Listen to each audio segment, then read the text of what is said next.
Hey guys, it's me, it's Matty D.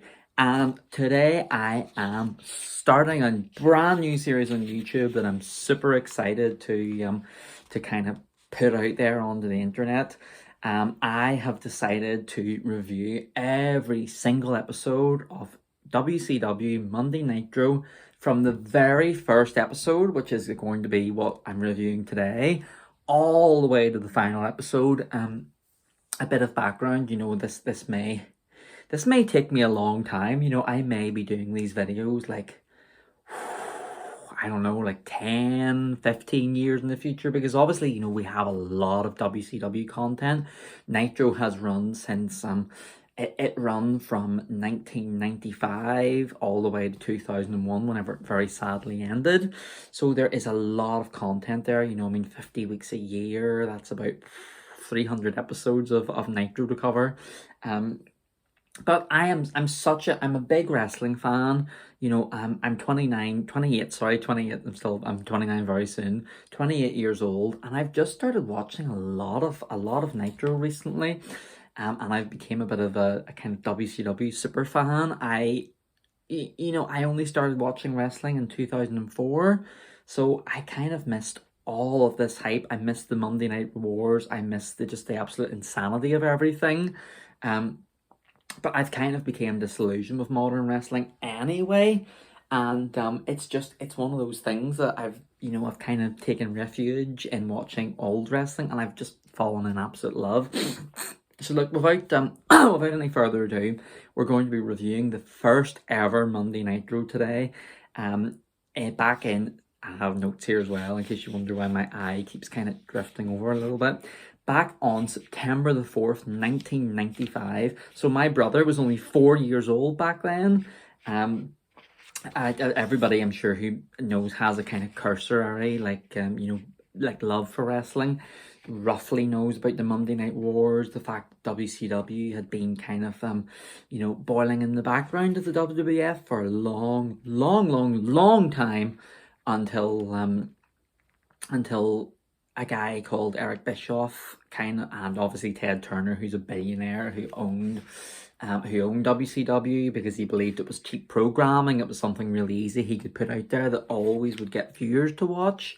But Eric Bischoff and Ted Turner they pumped a lot of money into this live wrestling show that was head to head against WWE or WF at the time, head to head against WWF every single week, and it's a really cool time. Nitro eventually did so well in the ratings that it actually started to overtake the WWF every single week and beat it for 83 straight weeks head to head on Monday night, which is absolutely insane. But look, over time, I'm sure I will really, break things down into granular detail about the war, about the ratings that they had, about kind of the back and forth jumping ship that happened. Oh my goodness, there's just so much content to it. And I think that's why I like the whole thing so much. I love reading about it. I love listening to podcasts about it. I just love everything about WCW. Um, but look, we'll get into it here, okay? So the first thing that we're reviewing is the first ever Nitro, and it took place, as I said, on September the 4th, 1995, from a very, very odd place for a wrestling show, from the Mall of America in Minneapolis, Minnesota, which is it's such a strange place for a wrestling show, and it's such a strange place to kind of watch as well, like to watch a wrestling show taking place inside a mall. It's so different and unique and really, really special, to be quite honest with you. Um, just something so different. I mean, obviously, I'm assuming nobody paid to get in, so you would get fans there who maybe weren't, the biggest. They were just kind of there on the day, and they were like, "Oh, there's a wrestling show. I'll go and check it out. I'll go and see, go and see what happens." So there was that side of things where maybe the crowd, they weren't super crazy about some things because they didn't really know what was going on a lot of the time. But look, I think Eric Bischoff and everybody involved in WCW, they just wanted Nitro to be so unpredictable. They wanted it to be something where anything could happen. So, doing it away from kind of your typical traditional wrestling arena was a really, really cool, it was a really cool look, to be honest.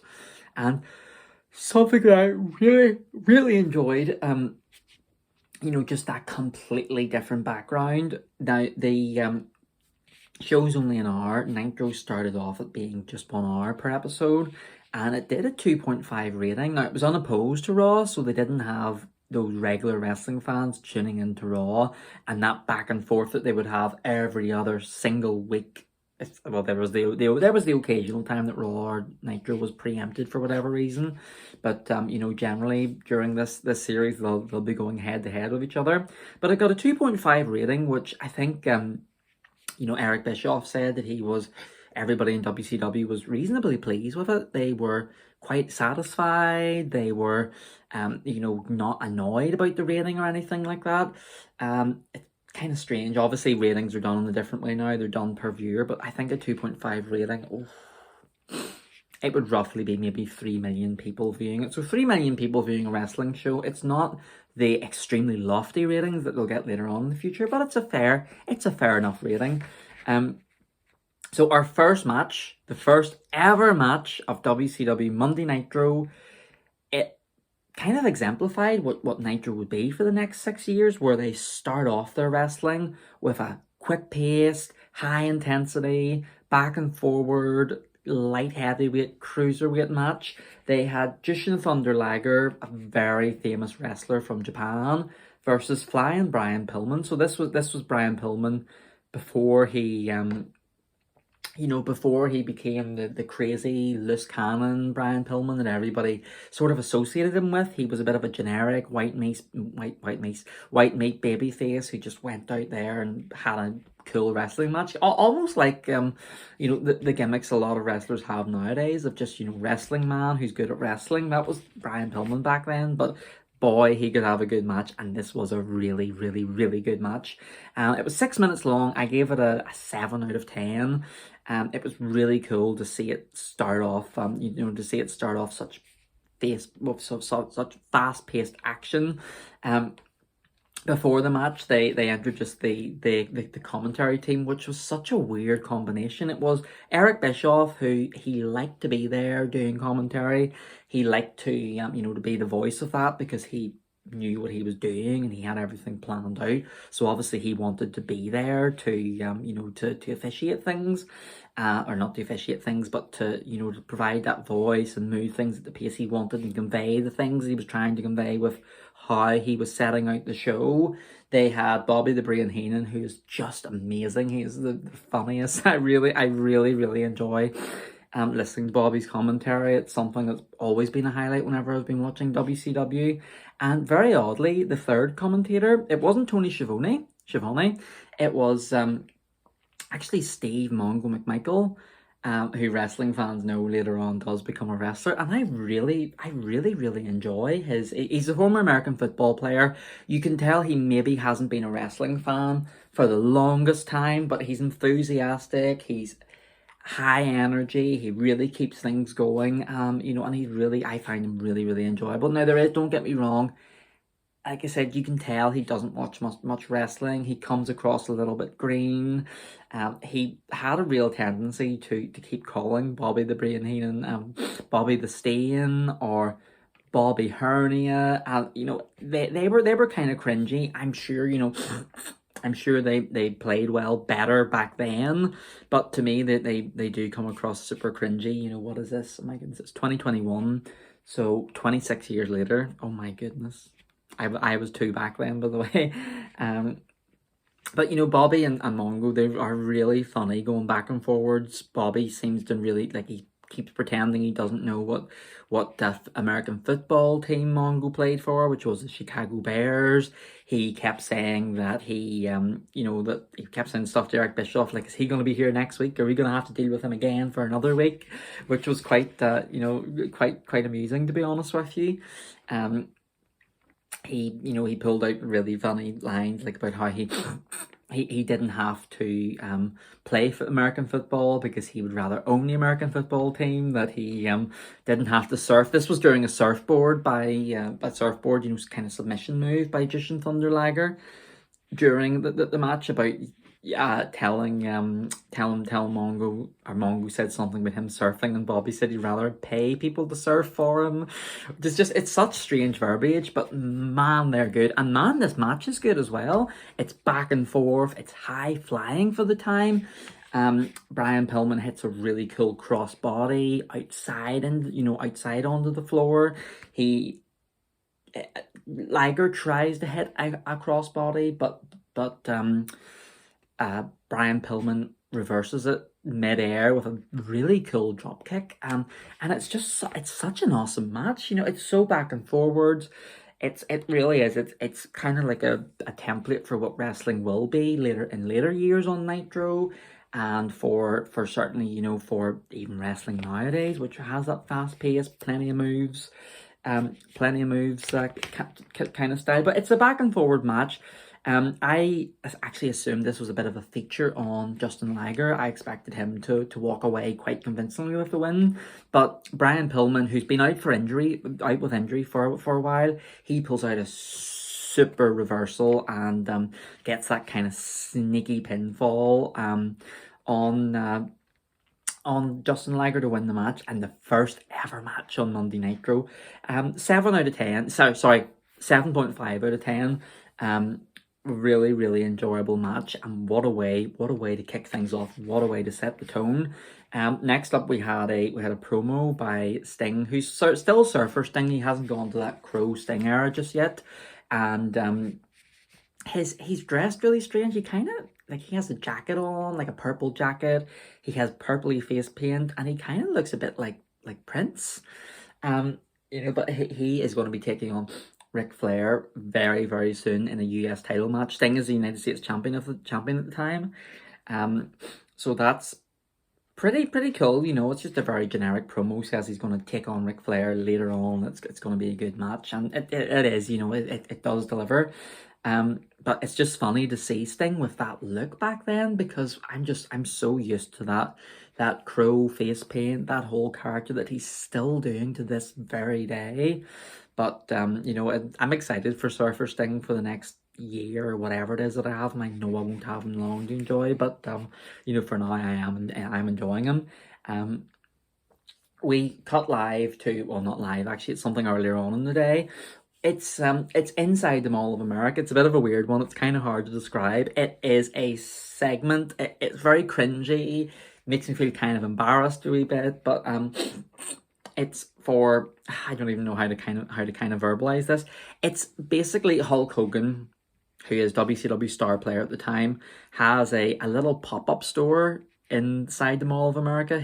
Not even a store, a pop-up restaurant called Hulk Hogan's Pastamania.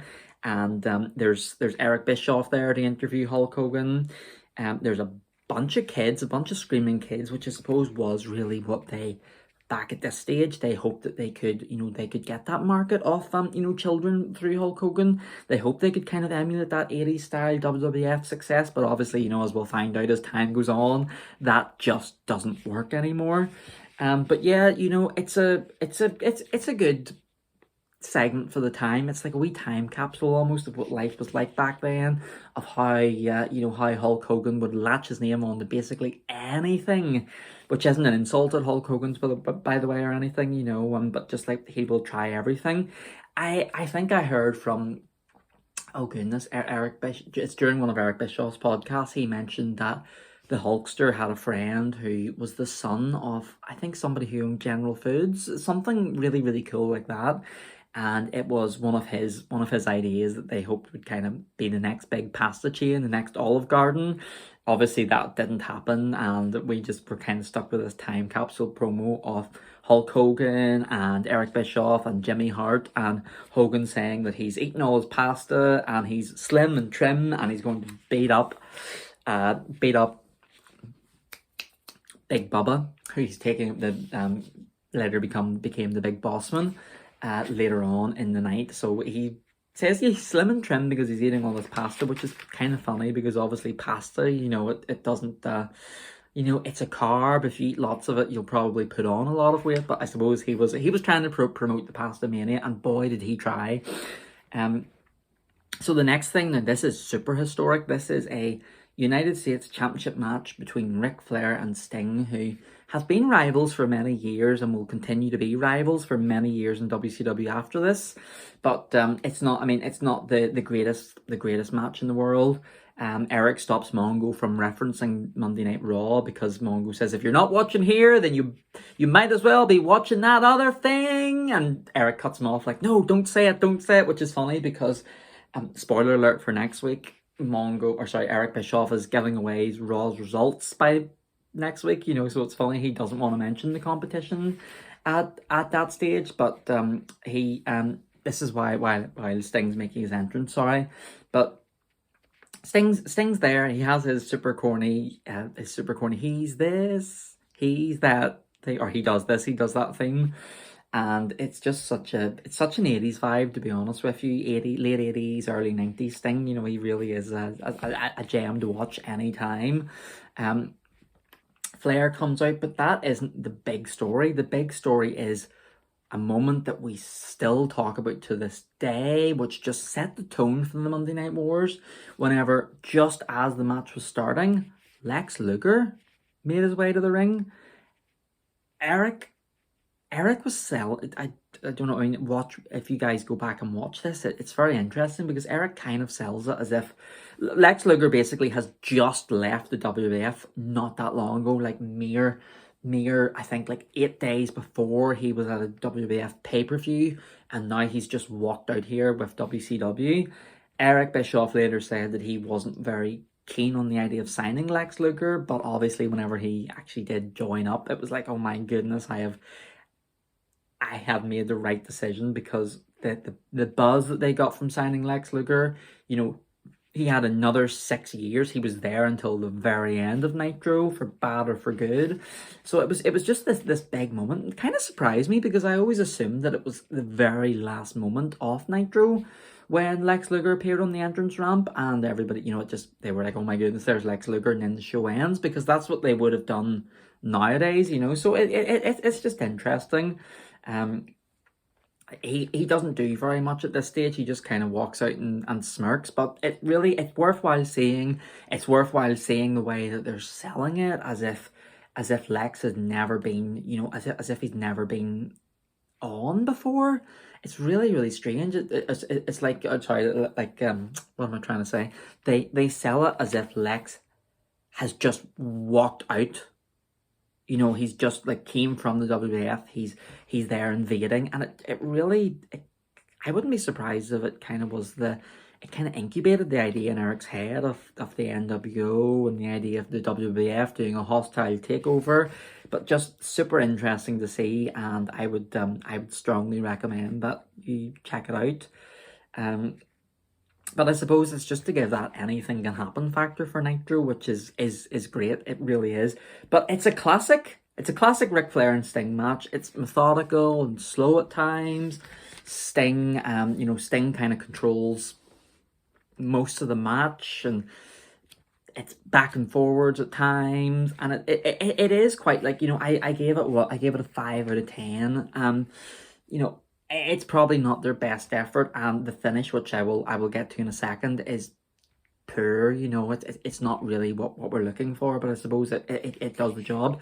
But and during this match, Arn Anderson comes out, and he's actually in a respect-based feud right now with Ric Flair, which is strange to see. I didn't realize they ever feuded with each other. It just feels like Arn was ever present in Ric's career, but they actually have a match scheduled at Fall Brawl, and Bobby's screaming that, or he's not screaming, he's trying to set into people's minds that yes, they're fighting right now, or yes, they're fighting at Fall Brawl, but they've actually made up on their friends, and this match they're having is just about respect. And I suppose later on they do kind of sort out their issues, as far as I remember. Well, we will get to there. But as far as I know, they do sort out their issues. Everything's okay between them. But it's just interesting to see, and I'm looking forward to seeing a lot more of Flair, and I'm looking forward to seeing a lot more of Arn, and I'm looking forward to watching that match at Fall Brawl. But Arn just kind of paces around the ring. He doesn't really get involved. Like I say, Bobby's saying that he is out there to help Flair against Sting, and that there's no issues between them anymore, except for the fact that they have a match against each other. But he doesn't do very much until Flair puts on the figure four leg lock and Sting reverses it and Flair's grabbing the ropes, and at that stage, just very randomly, Arn enters the ring and the match gets called off. So very strange. I don't really know what the finish was. Later on they did say it was a no contest. I'm assuming because Arn entered the ring, like that's the only thing I can think of, unless because Sting did reverse the figure four leg lock and Flair was holding the ropes, unless Sting held it in too long. I'm not sure, but that's just the way it is. It was a very run-of-the-mill match. 5 out of 10. I can't really give it too much more. But after the match, Flair and Arn, they square up to each other and then they start fighting. And Arn is so convincing. Even though Flair's been his friend for all these years, you can just... I don't know. I don't know the basis to this feud, but I can just tell from the intensity of Arn, from the way he's getting in Flair's face, that this is something that's going to be very interesting to watch over the next couple of weeks for sure. And Flair runs away like a coward, and Arn leaves, and things kind of fizzle out. But while Sting is being declared as still the United States champion, and the match is being declared as a no contest, Scott Norton comes out.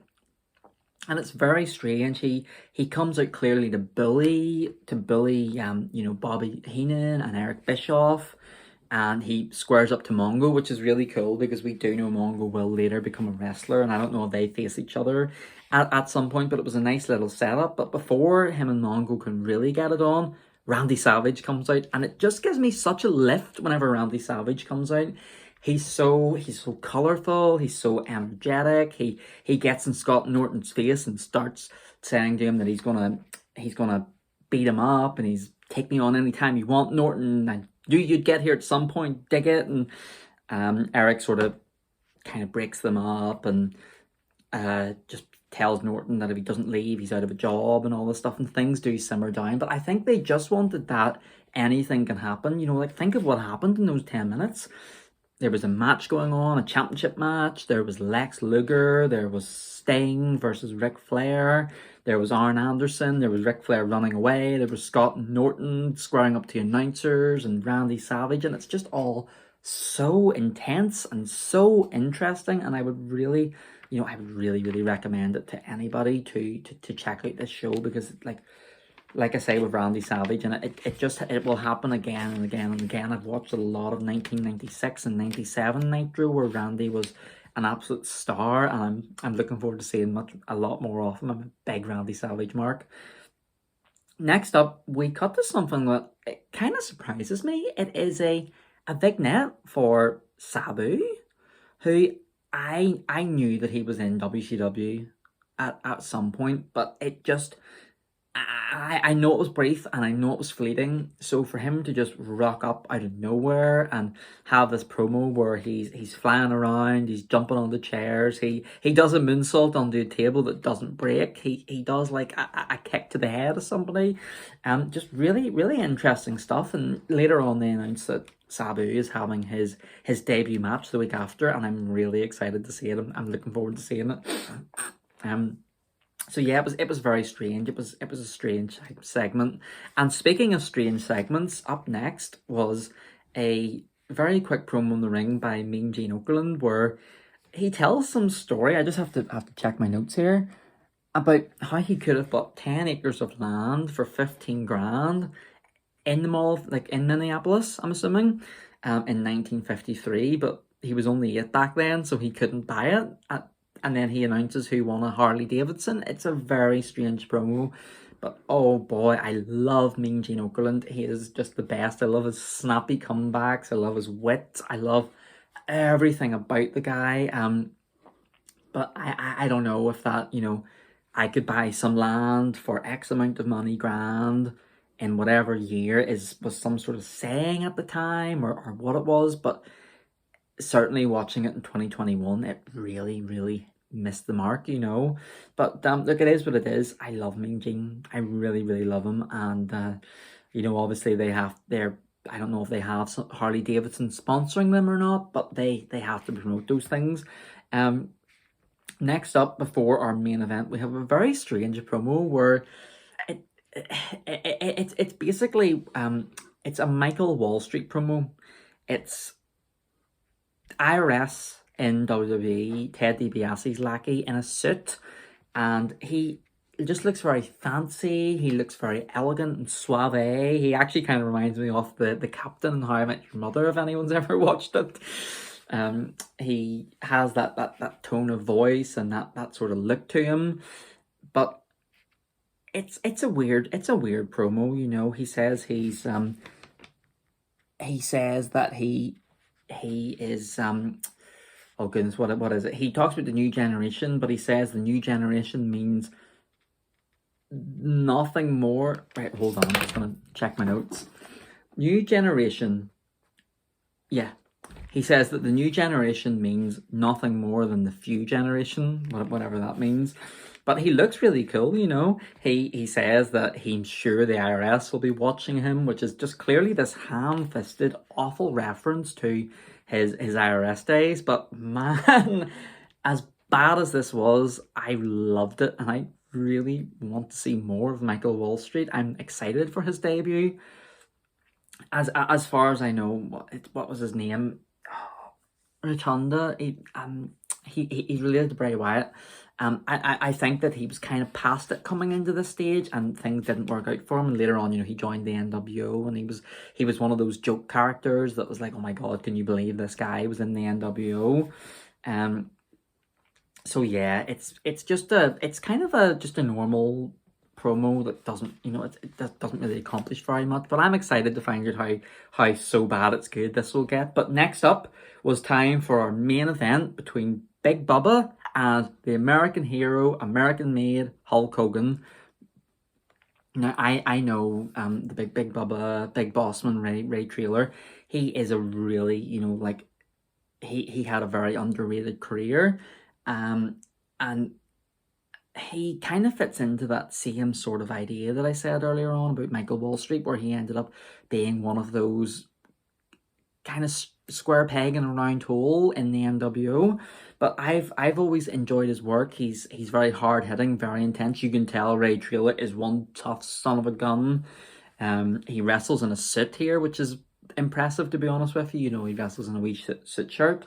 But he's here to just have the classic Hulk Hogan match and pick up that fall to Hulk Hogan, which is fine. You know, we need those mid-card bad guys to be fed to our big main event stars, and that's exactly what happens whenever Hulk Hogan comes out. So he gets a huge pop, Hulk Hogan does. There's that Minneapolis connection to him. He's been selling the Pastamania all day. It's a standard 80s style Hogan match. It really is, you know. He sells a little bit for Big Bubba, who does a lot of brawling moves, runs into Hulk Hogan on the ropes. There's a part where Jimmy Hart annoys Big Bubba, which we can all rate the Bubba. Jimmy Hart can be annoying on television, certainly. And Big Bubba pulls his jacket off, and Hulk Hogan gets really mad because his friend's being attacked, and he throws the jacket over Big Bubba and starts heading him, and that was a pretty cool spot. You know, the corner 1, 2, 3 into Jimmy Hart's jacket, which was covering Big Bubba's face. That was a cool spot. I like that. You know, Hulk makes the classic comeback. He does the you after a lot of no selling, and he hulks up, hits the big boot and the leg drop, and he gets the win.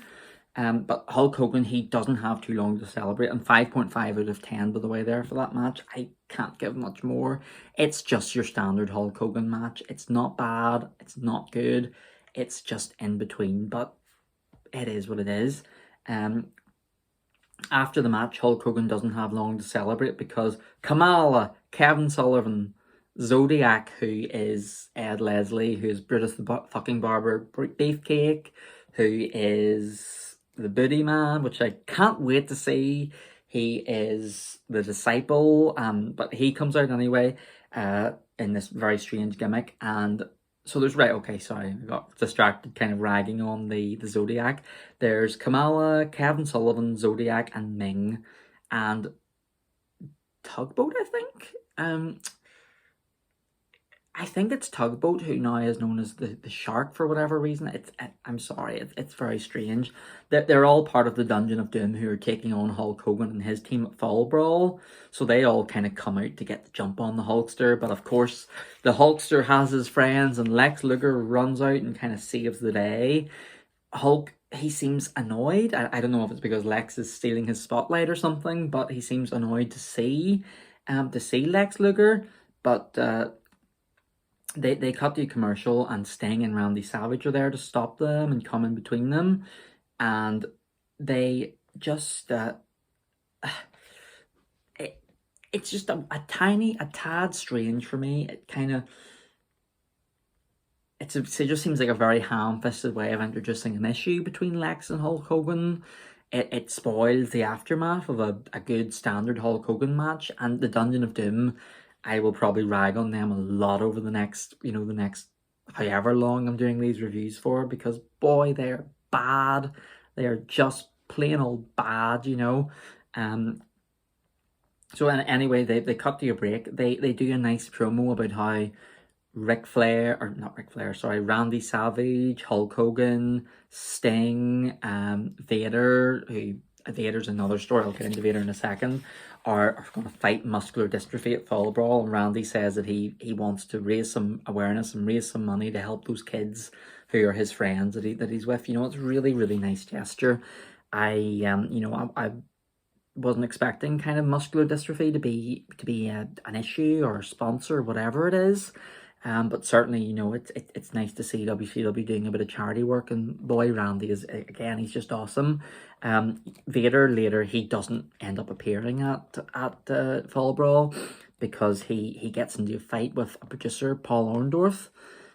He's a wrestler, and then he turns into a producer later on backstage, and Vader's never seen again. Vader never gets to appear during the Nitro era, but that's it. They do cover it a little bit next week, so we'll get to that next week, because I know I'm running long. This is like half an hour. I'm sorry, guys. So they come back. Final segment of the night. Hulk Hogan tells Lex Luger to go home. He tells him to go back to the WWF, and Lex kind of buries the WWF a wee bit and says, I don't want to go back to there. I've been there. I've been in the minor leagues. Now I want to take you on in the big leagues, and I want your title. Hulk Hogan agrees to a match and challenges Lex Luger to Nitro, to a title match next week in Nitro. So they have a good main event plan for next week.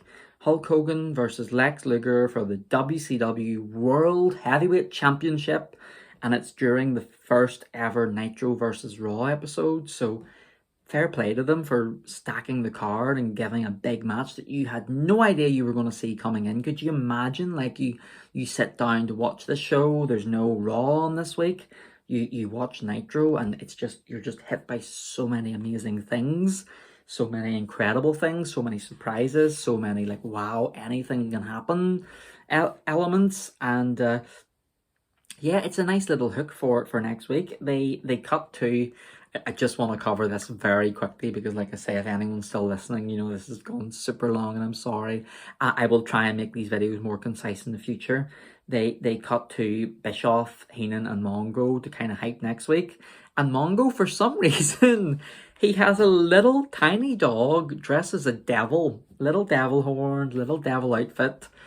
That wasn't with him at the start of the show. It wasn't with him in the middle of the show. It's just there from nowhere. And he kind of chastises the dog and says, you can't watch the Dungeon of Doom anymore after what they've done tonight. You can't be a fan of theirs. And it's really interesting, especially whenever they're trying to hype up the big match next week, which sells itself, doesn't it? Hulk Hogan versus Lex Luger.